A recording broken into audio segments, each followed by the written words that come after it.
adventures, and welcome to our story time. Today, we're going on a magical journey with a boy who loves noodles more than anything. This is the story of I Love Noodles, a magical kitchen food story. Once upon a time, in a cozy little house, lived a 6-year-old boy named Tom.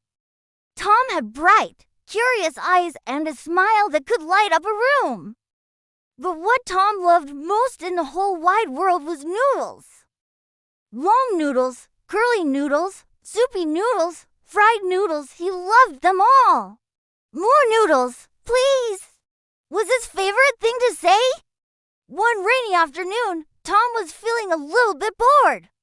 His mom was busy, and his toys just weren't as exciting as usual.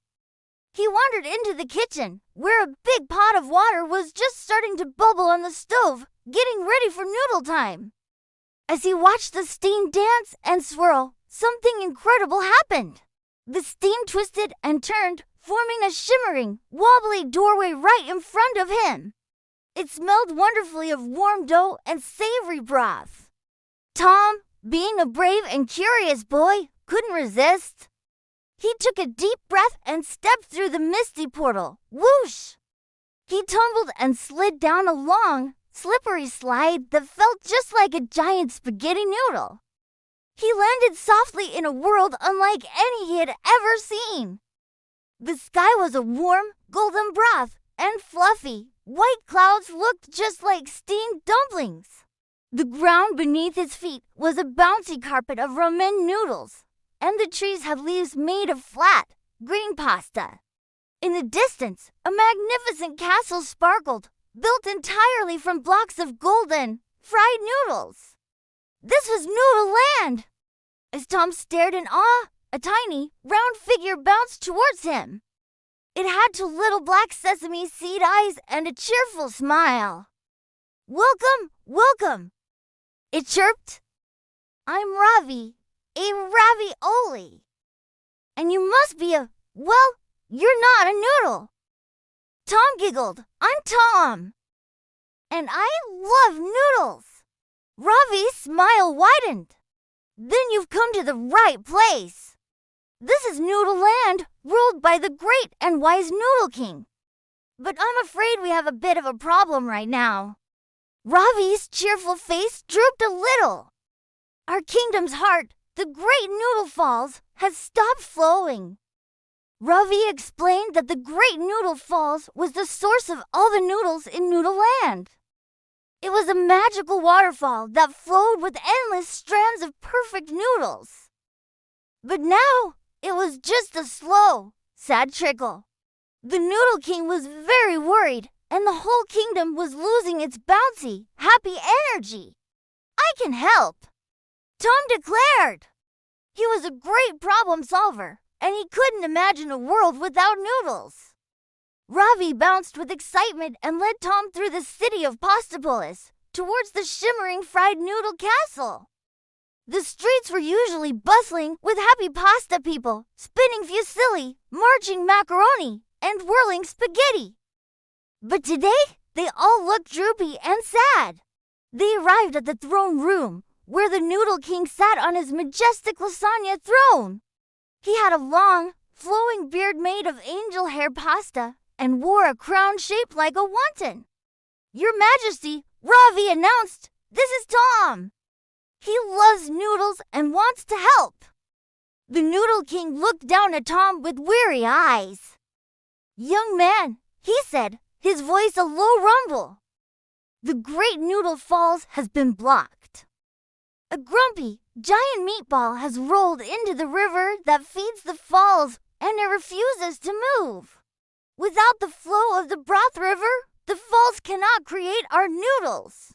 The kingdom is fading." Tom's eyes lit up with an idea.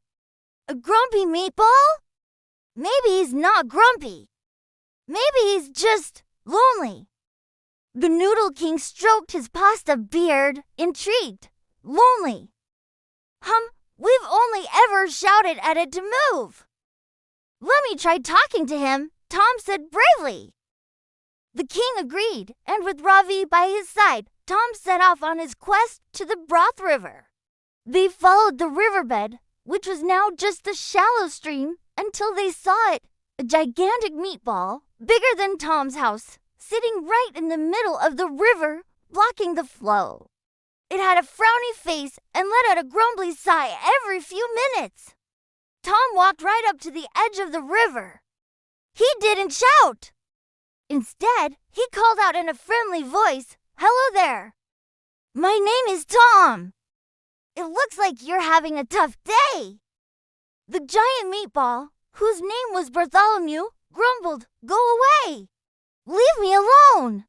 It must be lonely sitting here all by yourself," Tom said, remembering how he felt when he was bored and alone at home. "I bet you'd be much happier if you had some friends to float with."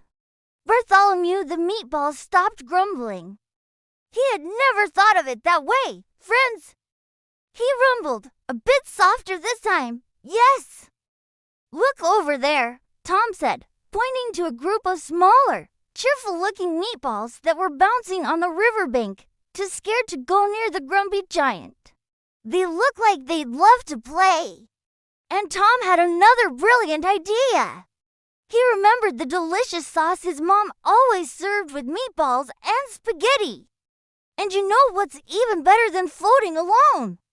Floating in a delicious marinara sauce. Tom turned to Ravi. "Is there any tomato sauce in Noodle Land?" Ravi's eyes widened. "The tomato volcano. It's full of it." Working together, the pasta people of Noodle Land dug a small channel from the tomato volcano to the Broth River. Soon, a warm, fragrant river of marinara sauce began to flow around Bartholomew. He wiggled a little, feeling the warm, savory sauce. It felt nice.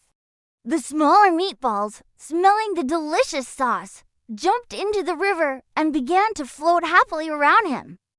Bartholomew let out a low, happy rumble. He wasn't frowny anymore.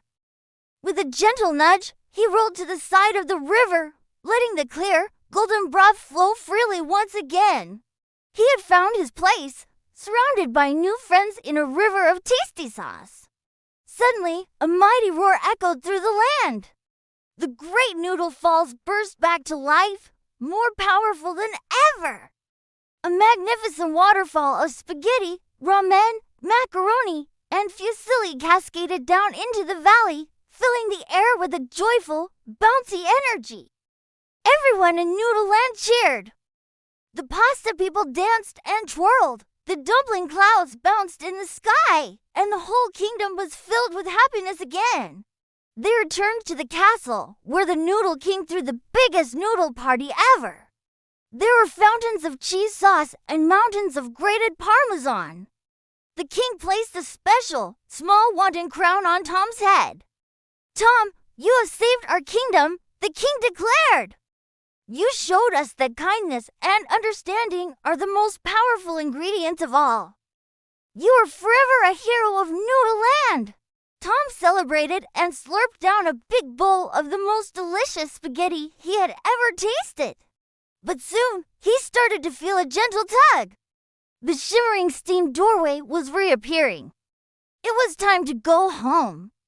He said his goodbyes to Ravi, to the happy meatball Bartholomew, and to the grateful Noodle King. "Come back and visit anytime, Hero Tom!" They all shouted. With a happy wave, Tom stepped back through the portal. He was back in his own kitchen.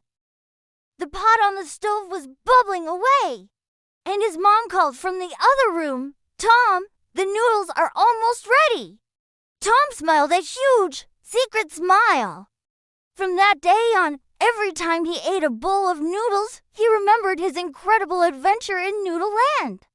He knew that even a simple bowl of noodles could hold a world of magic, and that a little bit of kindness could solve the biggest problems. And of course, he always said, "More noodles, please." Thanks for watching, everyone. If you love Tom's Noodle Adventure, don't forget to like this video and subscribe for more magical stories. See you next time.